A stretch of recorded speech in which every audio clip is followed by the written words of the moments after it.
세상과 주변에 얽매이지 않는 연습, 마흔에 그만둬야 할 것들. 하루는 24시간이고 일생은 단 한 번뿐입니다. 후회를 꼽자면 끝이 없겠지만 그만두길 잘했다고 여기며 스스로 납득하는 태도에서부터 새로운 길을 개척할 수 있다고 봅니다. 지금보다 젊었을 때 저는 제 인생을 통제하기 위해 혼자서 아등바등 길을 썼습니다. 30이 넘으면 이런 옷을 입고 35쯤에는 돈을 이만큼 모으고 40이 되면 이런 임원이 되고 주위 사람들과 나를 계속 비교하면서 이것도 하고 저것도 해야지. 가능한 한 빨리 제대로 하자고 스스로를 재촉하며 지금 당장 하지 않으면 늦을까봐 끊임없이 불안해했었죠. 40을 눈앞에 두고 내가 그만둔 가장 큰 일은 일본에서의 삶이다. 도쿄에서 태어나 35이 될 때까지 단 한 번도 다른 지역에서 살아본 적이 없는데 40이 되어 처음으로 다른 지역으로 이주하게 되었다. 그것도 해외로 말이다. 지금까지 나는 일본어로 출간되는 잡지나 서적을 만들어 왔기 때문에 해외 거래처와 일해본 경험이 거의 없었다. 나는 현재 뉴욕에 거주하면서 미술대학을 졸업하고 취업비자를 취득해 그래픽 디자이너로 일하고 있다. 준비기간은 2년이었고 영어를 못해서 학생으로 돌아가 다시 공부했지만 어학력만으로는 취직이 어려워 전문성이 높은 학위를 별도로 취득했다. 지금은 프로젝트 단위로 기업과 계약해서 보수를 받으며 일하고 있다.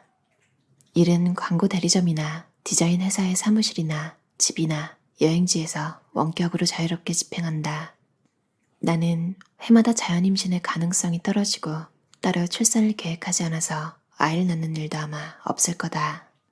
우리 부부는 뉴욕의 임대 아파트에서 지내는 생활에 만족하기 때문에 집도 안 살 거고 차도 없기 때문에 운전도 안 할 거고 외식도 많이 하기 때문에 집에서 밥도 거의 안 해먹고 집안일도 늘어질 수 있을 만큼 게으름을 피운다.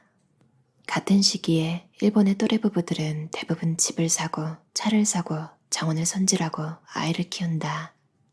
그러나 전 세계로 조금만 시선을 옮기면 여러 유형의 사람이 존재한다. 때마침 우리와 비슷한 때에 유학생활을 한 40대 일본인과 유학비를 모으는 일이 힘들었다며 푸념을 늘어놓던 중 그가 우리는 도쿄 교외의 작은 중고 맨션을 사는 인생이 아니라 여기서 새롭게 출발하는 인생을 샀어. 그 내용은 비슷할 거야 라고 말했다. 결단을 하는 것과 안 하는 것은 표리일체다. 사실 새로운 도전이나 갓세운 나의 규칙, 우리가 하는 것의 뒷면에는 무수하게 그만두어온 것이 붙어 다닌다. 얻으면 놓는다. 놓으면 얻는다. 정답은 없으니 몇 번이고 다시 선택할 수 있다. 무언가를 시작하기에 그리고 그만두기에 너무 늦은 때란 없다. 앞으로의 인생에 여전히 여백은 많다. 가능한 백지 상태로 더더욱 홀가분해지고 싶다. 일러스트레이터 마츠오 타이코가 1년간 정정을 구매하지 않기로 다짐하며 책을 냈다. 이른바 패션 단식을 선언했다.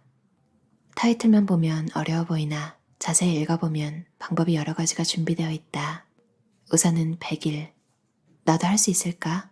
의심하며 도전해보았는데 100일 정도는 어렵지 않게 지속할 수 있었다. 옷을 새로 사지 않기로 결심하고서 스타일을 진지하게 고민하자 옷장에서 도무지 활약의 기회를 얻지 못해 파묻혀 있던 옷들의 존재가 서서히 드러나기 시작했다. 만져보면 두근거림이 느껴지지만 헌옷 가게에서 비싸게 팔릴 듯 하지만 지금 여기 거울 앞에 서서 곤란해하는 나에게는 별 도움이 안 되는 옷. 한 장만 입을 수 있을 것처럼 보여도 실제로 이너, 액세서리, 신발에 엄청 공을 들이지 않으면 폼이 나지 않는 화려한 옷. 편안히 쉬고 싶은 휴일에 입어야지 생각했으나 아무리 시간이 지나도 그런 날이 오지 않아 오히려 스트레스가 된 옷. 아끼는 옷이 잔뜩 걸린 옷장 속에서 발생하는 모순을 발견하면 나는 거기서 빼기를 실천해 나갔다. 과거의 나와 미래의 나 사이에서 완결해 나가는 틀린 그림 찾기 게임 같았다. 그리고 당장 부족한 옷은 이런 소재에 이런 기장의 위독 같은 조건을 구체적으로 만들어 두었다. 문득 옷을 입다가 브랜드는 상관없고 감색 반소매 티셔츠는 꼭 필요할 것 같아서 근처로 사러 달려나간 게 약 100일 후였다. 유행에 민감한 사람들과 똑같은 옷을 많이 사는 더하기 모방에서는 지금껏 배울 게 없었다. 하지만 빼기 모방은 이번 여름에 이런 색상의 상의가, 이번 겨울에 이런 형태의 바지가 머스트헤브 아이템이라는 식의 선전 문구에 늘어나는 경우와 전혀 다른 관점의 쇼핑이었다. 솔직히 말하면 아직도 불필요하게 옷을 사는 습관을 버리지 못했지만 종종 탈의실 안에서 혹시 지금도 100일 도전을 한창 진행 중이었다면 이 옷을 샀을까? 이 옷도 황급히 산 감색 반소매 티셔츠만큼 잘 입을까? 하고 스스로에게 물어본다. 대부분의 경우에 아니다로 끝이 난다. 이 과정만으로 충동 구매가 상당히 억제된다. 앞으로 죽을 때까지 옷을 한 벌도 사지 않겠다고 맹세할 일은 없겠지만 여차하면 다시 단식하면 된다는 생각만으로 옷장의 통풍성이 좋아진다. 하기와 달리 안 하기의 모방은 들은 그대로 전부를 실천하지 않더라도 당장 도입해 그 효과를 실감할 수 있다. 그 점이 참 좋다. 선명한 옷의 색상에 눈이 먼저 가는 건 쓸데없는 액세서리를 하지 않았기 때문이라거나 가방에서 책을 꺼냄과 동시에 스마트폰을 넣는 이유는 독서 도중에 만지작되지 않기 위해서라거나 이렇듯 부러워하는 상대에 하고 있는 것이 아니라 하고 있지 않는 것에 주목해서 배우고 따라할 만한 부분을 찾아 연구하자 놀랄 정도로 많은 것을 발견할 수 있었다. 동경에 더하기에는 한계가 없으나 동경에 빼기는 0 앞에서 반드시 멈춘다. 누군가의 아이디어를 도입해 나갈수록 본보기의 카피가 아니라 개성이 두드러진다. 참고로 마츠우라 아야는 현재 결혼과 출산을 계기로 연애 활동을 사실상 쉬고 있다고 한다. 그녀를 사라졌다고 말하는 사람도 있지만 나는 그녀가 절정기에 아이돌로서 한 것과 마찬가지로 단호히 그만둔 것에 대해서도 멋지다고 생각한다. 오히려 그 부재로 인해 그녀는 지금까지 누구도 따라할 수 없는 존재감을 내뿜고 있다. 옷도 단식할 필요가 있다. 여차하면 다시 단식하면 된다. 그 같은 결심만으로 옷장의 통풍성이 좋아진다. 가장 무용한 일, 나이 세기. 나는 1년마다 의례적으로 하던 나이 신고를 그만두었다. 또 연상과 연하의 경계도 허물어버렸다. 빠른 생일을 고집하는 것도 그만두었다. 또 나중에 하려고 일정을 뒤로 미루던 일도 그만두었다. 미루지 않고 당장 하기로 했다. 무엇이든 지금 시작하기로 했다. 전부. 어떤 일을 그만두는 것도 하는 것도 모두 미래의 자신을 위해 멀리서 희미해 보이는 목표를 눈앞으로 확 끌어당기고자 함이 아닐까? 나는 어제보다 오늘 더 홀가분해지고 싶다.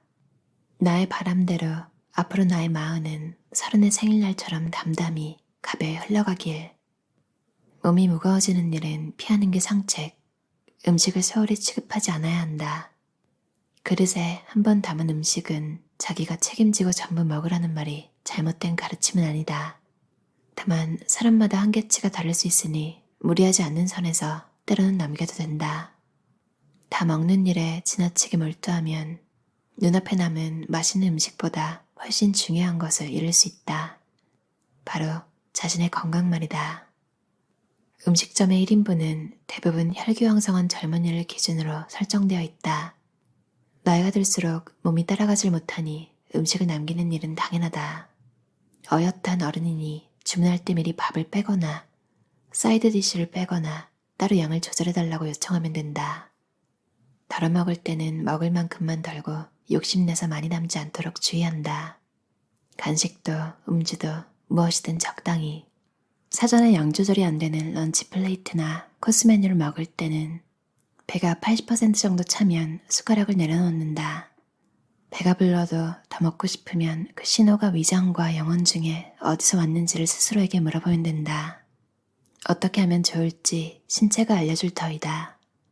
요즘 들어서는 평소에 하루에 2끼만 먹는다. 몸이 무거워지면 종일 착즙 주스와 단백질만 마시는 뿌티 단식도 한다. 다이어트 효과는 기대할 수 없지만 내 위장을 리셋해서 그 본래의 크기를 재확인하는 정도의 결실은 거둘 수 있다. 잘 먹고 자주 움직여 지방은 줄이고 근육을 늘려서 신체를 탄탄하게 만들면 체력이 좋아져서 쉽게 피로해지지 않는다. 노인이 되었을 때 발이 걸려 넘어지지 않을 정도의 건강만 유지할 수 있다면, 그리고 작년에 입은 청바지를 올해에도 입을 수 있다면 그것으로 충분하다. 어른이 되니 평범하게 생활해도 해야 할 일이 점점 늘어간다. 무엇을 가지고 들어오면 무엇을 버려야 하고 하고 싶은 것 사이에서 하고 싶지 않은 것을 하나씩 몰아내야 한다. 그렇지 않으면 방도 마음도 금방 움직일 수 없는 쓰레기장으로 변한다.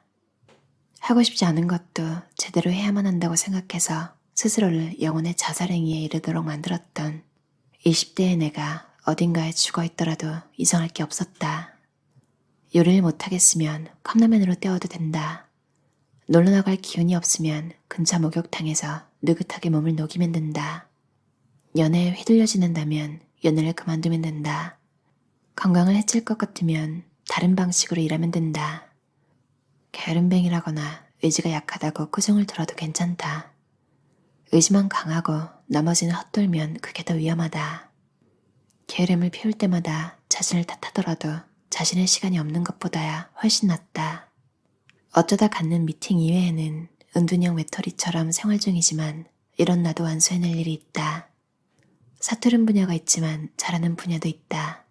또 납세 의무를 다하며 그럭저럭 사회공헌도 실천하고 있다. 누군가로부터 무언가로부터 강요받는 헛된 수고를 줄여나가는 만큼 자신을 위해 쓸 수 있는 아무것도 안 하는 시간을 최대한으로 만들고 있다. 세상에는 하지 않아도 되는 일이 정말로 많다. 오카다 이코 저자의 마흔에는 홀가분해지고 싶다라는 책이었어요. 읽으면서 너무 감탄을 하면서 되게 맞아 하면서 읽었던 책인데요. 되게 트인 사람이라는 느낌이 들죠. 일본 저자인데 일본이 어떻게 보면 되게 단체적인 그런 행동을 좀 강요하는 게 우리나라보다 더 심하면 심했지 덜하진 않을 거라고 생각하는데 개인적인 거잖아요. 책이라는 건 거의 혼자 쓰는 경우가 많은데 사회가 좀 그런 분위기라서 그런지 모르겠어요. 개성 있게 사는 그런 갈망? 이런 것들이 가볍게 읽을 줄 알았던 에세이에서 되게 깊게 나타나 있어서 사실 그런 것도 있겠지만 원래 좀 그 저자랑 성격이 비슷한 것 같을 때 더 몰입이 잘 되잖아요. 저도 그런 느낌을 읽었어요. 그러니까 기본적인 뭔가 성향이 비슷한 느낌인데 나보다 뭔가 더 앞서 나가 있는 사람 이런 분들 책을 읽을 때 되게 자극을 받고 나도 잘 살고 싶고 그리고 좋은 팁들도 많이 얻게 되는 것 같은데 이 책이 그런 게 아니었나 싶어요. 물건을 많이 줄이셨는데 뭔가 그래도 생활에서 줄이고 싶은 습관이 있다거나 이거 관둬도 될까? 이런 결단력이 아직 좀 부족하신 분들에게도 굉장히 도움이 될 책 같아요. 저자가 관둔 것들을 대충 이야기해보면 운전도 관뒀고 왜냐면 운전을 원래 즐기지 않았어요. 그러니까 원래 잘 못하는 스타일이고 그러니까 안 맞는 걸 버린 거죠 어떻게 보면. 그리고 요리도 거의 하지 않고 그리고 전화통화를 인생에서 빼버렸어요. 저자가 일을 할 때 갑자기 전화가 와서 좀 전에 이메일 보냈으니까 확인해주세요. 이렇게 전화로 굳이 하는 사람이 있었대요. 그래서 뭐 전화까지 왔으니까 급하게 해주려고 하면 근데 답장은 내일 주세요. 아니 도대체 왜 전화한 거지? 그러니까 이 저자의 시간만 뺐고 뭐 이메일을 보내면 이메일을 확인 안 할 거라고 생각하나 보죠. 아니잖아요. 보통 하루 안에 다 확인하고 그냥 자꾸 일을 만드는 사람들 어떻게 보면 답장 내달라고 한 건 자기는 지금 이 사람이 답장을 주면 그거 확인하고 일하기 싫다는 거잖아요. 진짜 이기적이다. 너무 싫다. 이런 생각이 저라도 들 것 같아요. 이 저자가 너무 이해가 가고 그리고 좀 슬프지만 뭔가 어떤 사람과 일이 생겼을 때 대부분 사람들은 당사자와 문제를 직접 해결하지 않는다. 자신과 친밀한 관계, 온화하고 선량한 성품, 약한 처지의 사람에게 연락해서 지금 괜찮아? 라고 말한 다음에 불러내가지고 약간 좀 감정 쓰레기통으로 쓰는 거죠. 이것저것 다 생각해보니까 이 저자는 결론을 내렸어요. 나에게 이제 전화의 시대는 끝났다. 나는 내 인생에서 전화를 그만두었다. 만나서 얘기하면 되는 거잖아요. 자주 보지 못하더라도. 그래서 지금 당장 전화하지 않는다고 깨져버릴 우정이라면 애초에 허구에 지나지 않은 거겠지. 그렇게 자신을 타이르면서 전화를 관두셨대요. 저도 전화통화 하나에 온갖 에너지를 다 뺏기는 사람이라서 와 이렇게 전화를 정말 끊기로 결심을 할 수 있다니 이런 게 되게 멋있어 보였고 어떻게 살아가고 싶은지에 대한 힌트, 이런 걸 좀 많이 얻었어요. 세상에는 하지 않아도 되는 일이 정말로 많다. 저자의 말처럼 여러분을 힘들게 하지만 사실은 관둬도 되는 일이 있지 않은지 항상 의심하면서 관둘 수 있는 거라면, 필요 없는 거라면 버릴 수 있는 용기 다들 내셨으면 좋겠어요. 들어주셔서 감사합니다.